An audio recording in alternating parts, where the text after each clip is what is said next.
Hello and welcome to part 13 of my Dragon Wars video walkthrough for the Apple II here on YouTube. In this video, we will explore the siege camp and also the castle of Byzanople and the dungeon below, while seeing several ways we can solve the conflict between Namtar's army and Prince Jordan's army.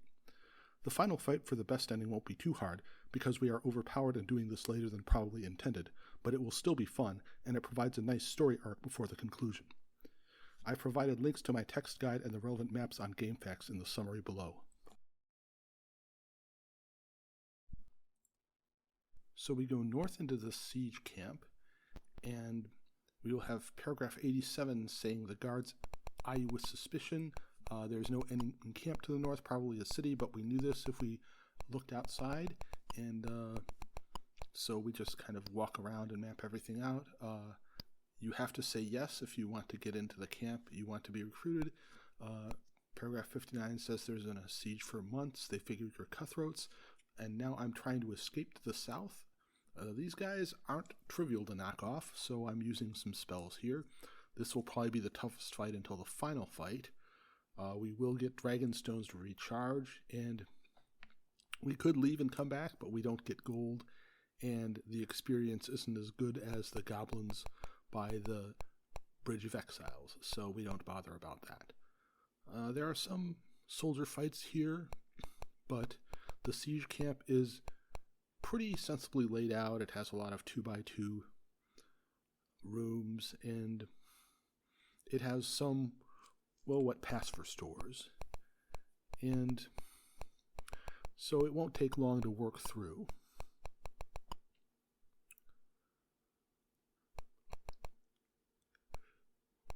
Just going up the west side first.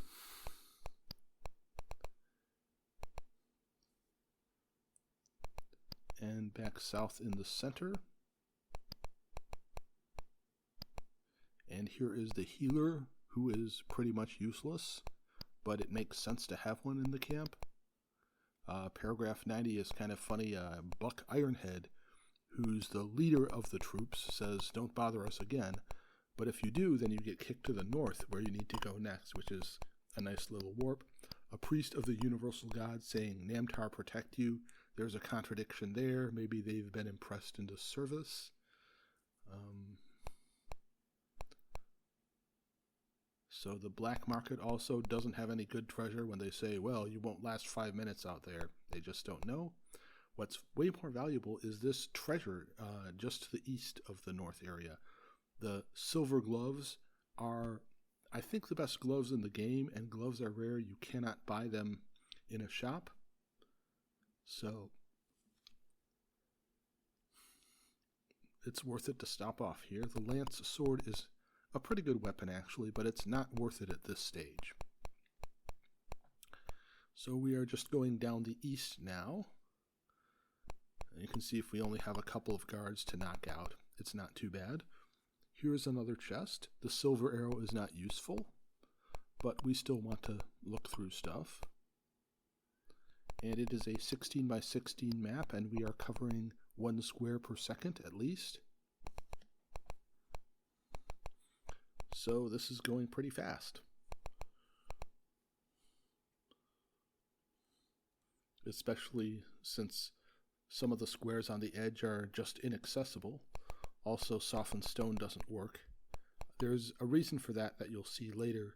There is another part of this siege camp we won't see for a while. So now we've gone north to Byzanople.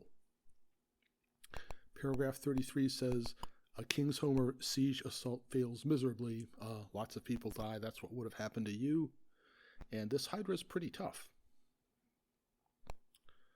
We don't get any treasure for knocking it off.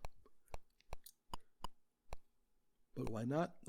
Paragraph 37, all we need now is a pack of brave idiots to try the tunnel, find their way into the city, and open the gate for us.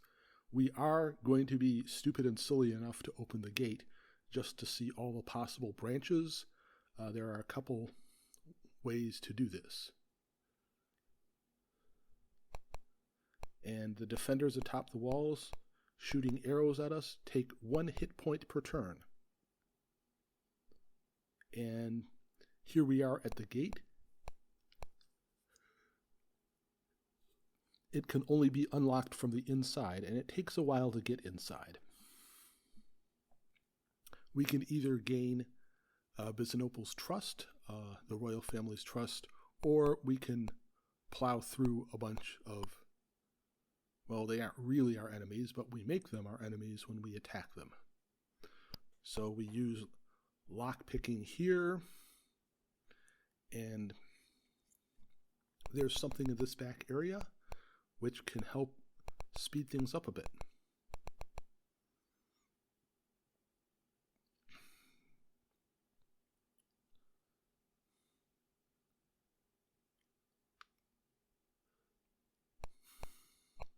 Paragraph 21, there's a choice: attack or hail the sleeping warriors or inattentive warriors. Attacking is a mistake, and we're going to use save states a lot. It doesn't actually affect anything. If you hail them, you get to see the royal family a bit earlier, and they will be friends or allies or whatever. Here, I'm just going to take passage down to see what's going on. It'll make a bit more sense later. I really didn't need to bandage everyone, but just so low on hit points, it feels right. We use strength to push this aside, and then we go west and north, and this is the Princess Myrola, and she sends you off to a jail, but only temporarily. So we're going to kind of lawnmower the possibilities here. What we're doing first is we're going to hail the soldiers, then say no, then say no. And we get into a fight here. It's a non-trivial one, so we just kind of waste them with Inferno twice. We're not going to save after this. So the throne room guards also can't really do much damage to us.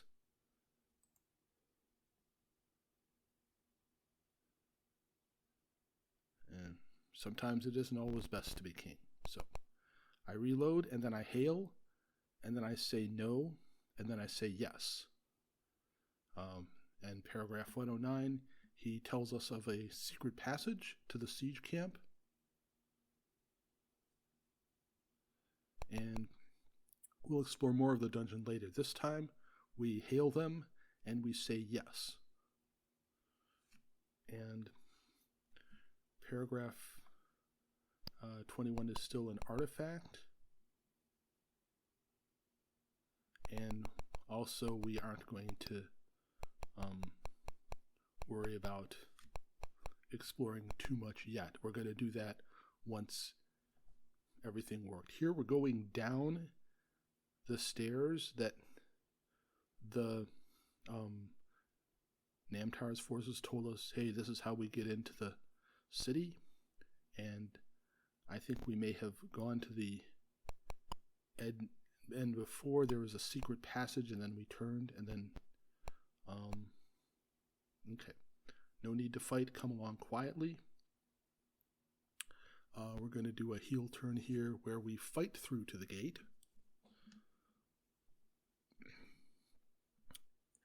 Later on, we're going to let the woman capture us, and we're going to see how that merges with talking to Jordan.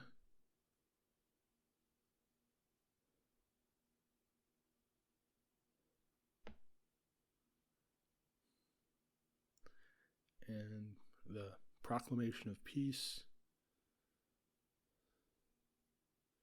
And King Drake, or rather Namtar, sent this back. And paragraph 33 basically says there's a bustling courtyard, and you can see how they chase off yet another siege. But of course they have to chase you off now because they've flagged you as hostile.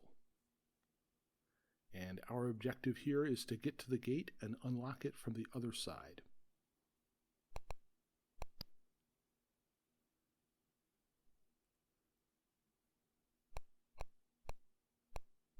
And there's nothing here now. I'm doing this because, well, there will be something there when we make the right choice. so there's not much the enemies can really do. My party's too powerful and they kind of roll over them.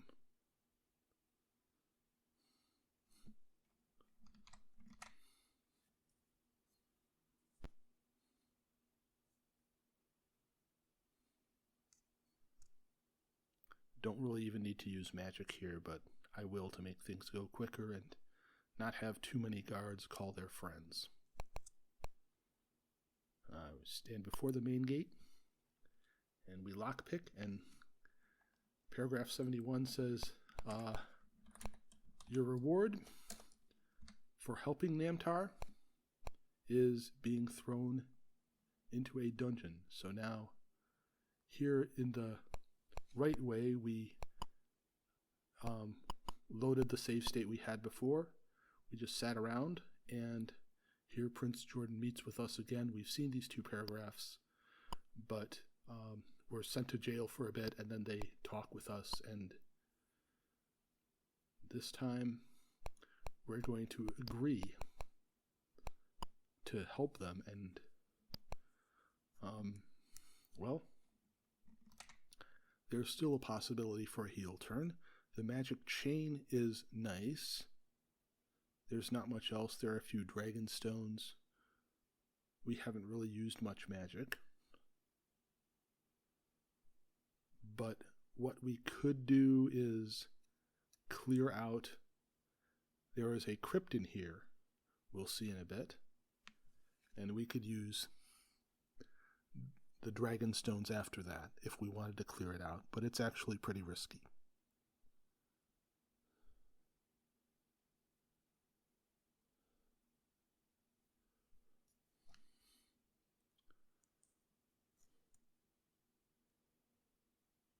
The magic shield is probably the main good thing because it gives us the defense without dropping our attack.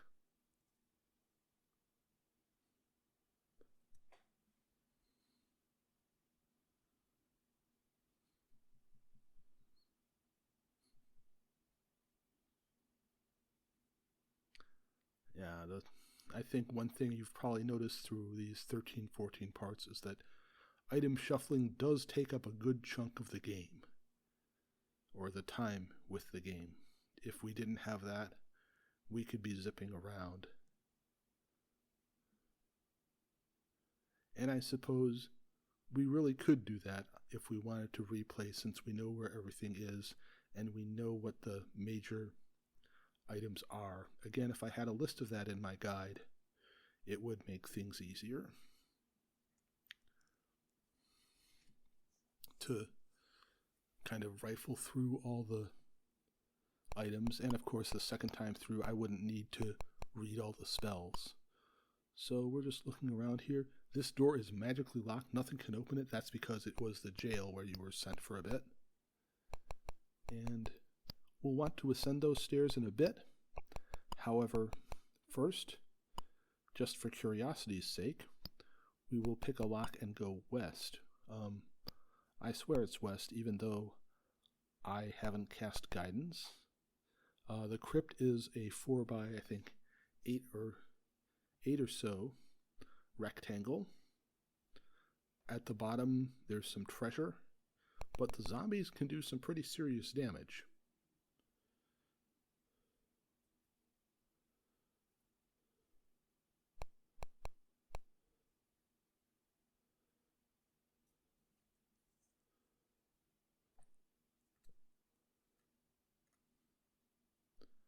We need to keep track of hit points and bandage after a fight.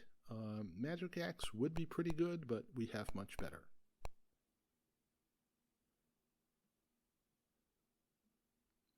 I don't know why I kind of dithered around here. I should just be moving on.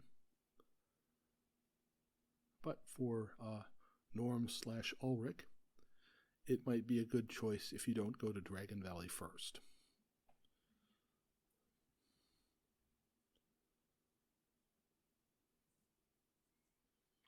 Yeah, I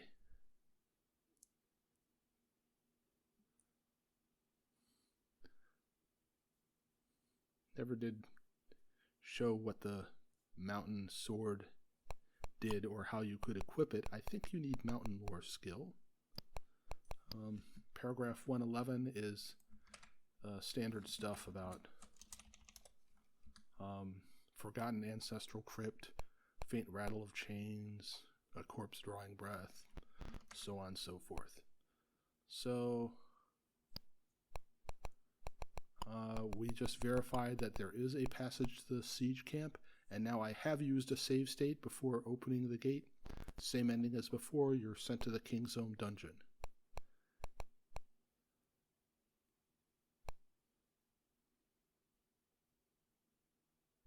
And if we go back to the siege camp, there is a big fight ahead, and if you have Inferno and or Big Chill, it's going to be pretty easy. Yes, and the very good armor doesn't hurt either. Otherwise, I think you might wind up casting Poog's Vortex a ton. And healing with Heal All for the Druid.